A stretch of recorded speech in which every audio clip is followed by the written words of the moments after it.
bonjour. Heureux de vous retrouver, de retrouver les amis et fidèles téléspectateurs et auditeurs. Donc la question qui nous vaut d'être à nouveau ensemble aujourd'hui, c'est la question de la discrétion professionnelle. Oui, je l'appelle discrétion professionnelle parce que, quand vous avez pu le remarquer, que moi je dise une chose ou que le Premier ministre le dise ou le ministre de l'Intérieur le dise, ça n'a pas le même effet.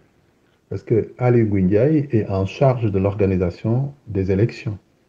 Lorsque lui dit qu'il a en charge l'obligation de s'occuper de ses militants, il est maire de Linguère et aussi il est cadre politique de l'APR et de Benno Bokk-Yakaar. Et ce qu'il explique, c'est en fait la mission de tout cadre politique. Tout cadre politique a l'obligation de veiller à ce que ses militants à la base comprennent ce qu'est un processus électoral. Donc, il a l'obligation de les accompagner dans le processus pour leur inscription, l'obligation de les accompagner pour qu'ils retirent leur carte, l'obligation de s'assurer que leur militant ou le citoyen pourra voter, et l'obligation de s'assurer que tout s'est bien passé. Ça, c'est la mission de tout cadre politique. Mais là où le bas blesse, c'est que lorsque Ali Ngouille parle, les gens ne voient que le ministre. Donc, à partir de ce moment-là, le propos, il perd tout son sens. C'est pourquoi aussi je parle d'obligation de réserve. Parce que je viens de vous faire la démonstration que j'aurais dit la même chose, Madame Yaye ou Madame Diop ou Madame Ngom auraient dit la même chose, ça n'aurait gêné personne. Pourtant, tous sont des cadres, certains même de la paire, auraient pu dire la même chose, ça n'aurait gêné personne. Pourquoi ça gêne venant de lui? C'est parce que justement, il est en charge, en tant que ministre, de l'organisation des élections. Voilà. Lorsque, par exemple, le Premier ministre, comme vous dites, j'ai écouté toutes les audios que vous m'avez envoyés. Lorsque moi je dis avant, comme vous avez pris la précaution de rappeler, avant le Premier ministre, je cite des noms pour dire qu'ils avaient des chances pour participer à l'élection, c'est parti d'une analyse. Et on parlait du parrainage. J'expliquais les difficultés qu'il y avait dans le parrainage, en parlant de certains candidats qui étaient à l'étranger et qui voulaient être candidats à la présidentielle. Lorsque vous m'aviez posé la question, je vous avais expliqué que c'était effectivement possible. Parce que depuis 1993, nous autres qui sommes des migrants, nous avons la possibilité nous sommes électeurs et nous sommes éligibles. À partir de ce moment-là, le migrant qui n'est pas investi par un parti politique, et aujourd'hui d'ailleurs cet aspect-là a disparu, le fait d'être investi par un parti ou une coalition de partis, de 1993 à 2017, c'était la même chose. Mais à partir du moment où on a voté cette nouvelle loi en 2018, ça fait disparaître cet aspect qui faisait la distinction entre un parti politique ou une coalition de partis politiques et ce que l'on appelait des candidats indépendants. Les candidats indépendants, ce n'était pas nouveau, ils étaient obligés de chercher un parrainage. À l'époque, jusqu'avant la modification de la loi, c'était 10 000 signatures dans au moins 5 régions différentes à l'intérieur du pays. Donc, à partir du moment où cette ancienne loi a été abrogée et remplacée par cette nouvelle loi-là, qui corse un tout petit peu la chose, il faut non seulement avoir 0,8 à 1% de parrains du fichier électoral, ça rendait la chose extrêmement difficile parce qu'à l'époque, on parlait de 6 millions et quelques électeurs. C'est pourquoi je disais trouver 70 000 électeurs, dont 2 000 électeurs par région, au moins dans cette région, ce n'était pas une mince affaire pour certains, notamment pour un candidat indépendant. Et la preuve, on a pu le mesurer. Mais j'ai reçu quand même un démenti sanglant de la part de Bougane Gueye Dany, qui n'est pas un homme de parti et qui a pu rassembler, collecter plus de 700 000 signatures de parrain à l'intérieur du pays. On y reviendra un peu tout à l'heure. Pareil, vous prenez le cas de Pierre Goudiaby Atepa, dont on a parlé aussi il y a quelque temps. Il était dans la même situation, c'est que ce sont des personnes qui n'ont pas d'appareil politique et qui ont quand même réussi à transcender ces difficultés-là. C'était donc pour expliquer que ce n'était pas une mission impossible, mais ceux qui avaient le plus de chance, c'était les hommes d'appareil.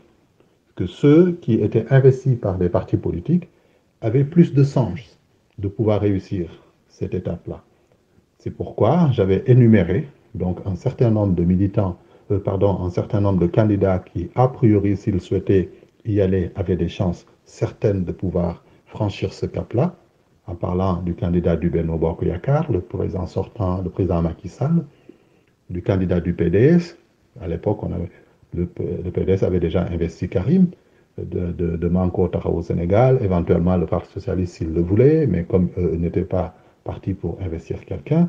Et donc j'avais parlé du Réumi, malgré le fait que Idrissa Seck soit allé en coalition avec Khalifa lors des législatives, que le Réumi restait quand même un parti à même de collecter relativement facilement les parrainages. J'avais parlé aussi du PUR qui avait un maillage territorial tel que la levée des parrainages ne pouvait pas lui poser problème.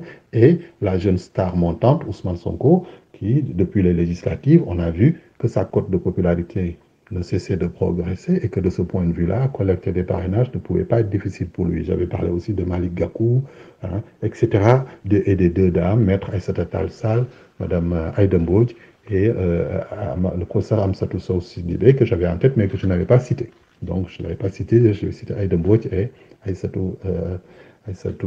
Tall, donc qui avaient réussi à collecter des signatures. Que le Premier ministre pense comme moi, ou qu'il ait eu des renseignements par ailleurs, ou qu'il ait écouté ma vidéo pour se prononcer, pour aller dans le même sens que moi, c'est une bonne chose. Mais lorsque lui le dit en public, là encore une fois, ça n'a pas le même impact.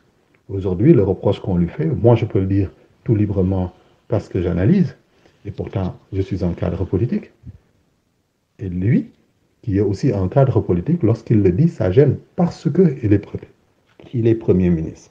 Donc c'est pourquoi, encore ici, ça nous ramène toujours à l'obligation de réserve que les uns et les autres qui sont en fonction devraient avoir.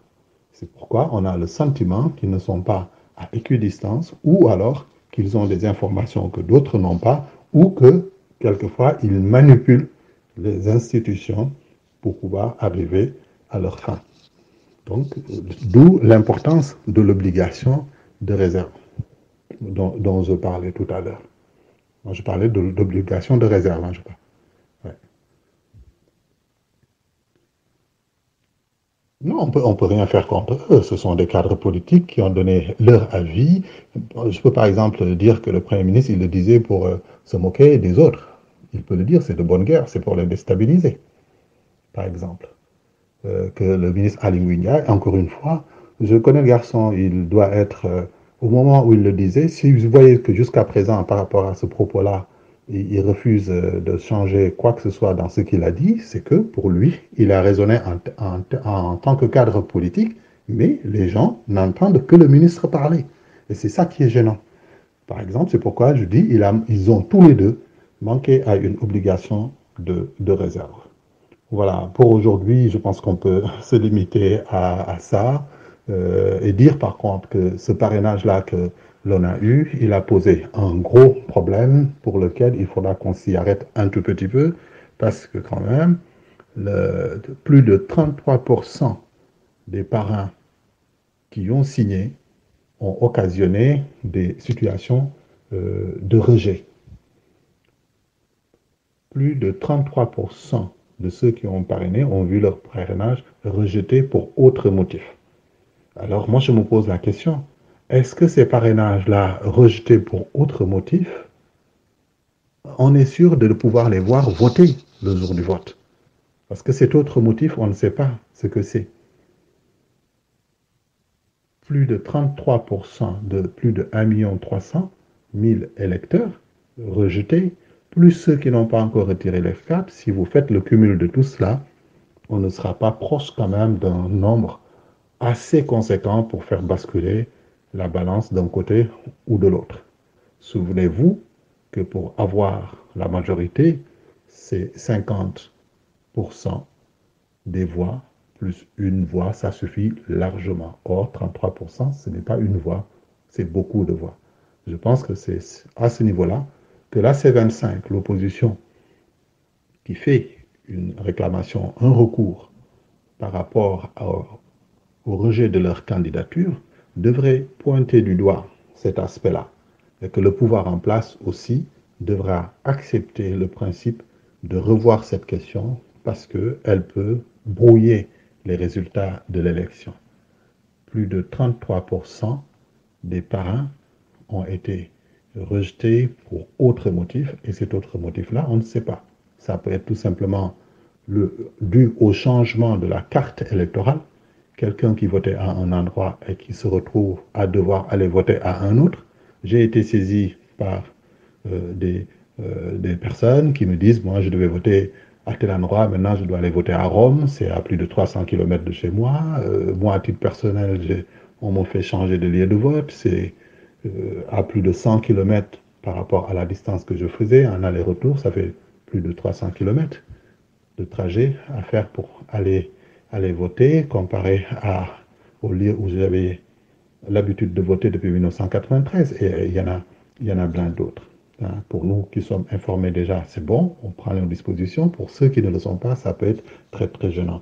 Donc, encore une fois, nos autorités doivent veiller pour la stabilité du pays, à savoir que ben, c'est bien d'être pédagogue, mais aussi de savoir garder l'obligation de réserve pourrait nous aider à éviter les troubles et les formules assez violentes que l'on reçoit ou que l'on entend lorsque ces informations-là sont portées sur la place publique, à savoir le Premier ministre a dit qu'il n'y aura que tant, et au final on se retrouve à peu de choses près dans la prévision, ou que le ministre de l'Intérieur a dit ceci, alors que tous les deux, quand ils le faisaient, je crois qu'ils le disaient en tant que militant ou en tant que cadre, ce que n'importe quel autre cadre dans une autre position le ferait, et que cela n'aurait pas le même effet que eux qui occupent les fonctions premières, les fonctions qui ont en charge l'organisation des élections. Donc je pense que c'est le mieux, c'était d'obéir à cette obligation de réserve, hein, pour ne pas prendre la parole en public et dire certaines choses devant les médias, etc. Voilà ce que je peux vous apporter comme réponse ou comme analyse par rapport à ces questions liées aux propos tenus par des cadres politiques, en fonction ou pas en fonction, et les conséquences éventuelles que cela peut avoir, en ayant rajouté le fait qu'il faille regarder et de très près la question des rejets pour autre motif, parce que quand même, ça fait une masse d'électeurs qui peut faire basculer la balance d'un côté ou de l'autre. Je vous souhaite une excellente journée et vous dis à très bientôt.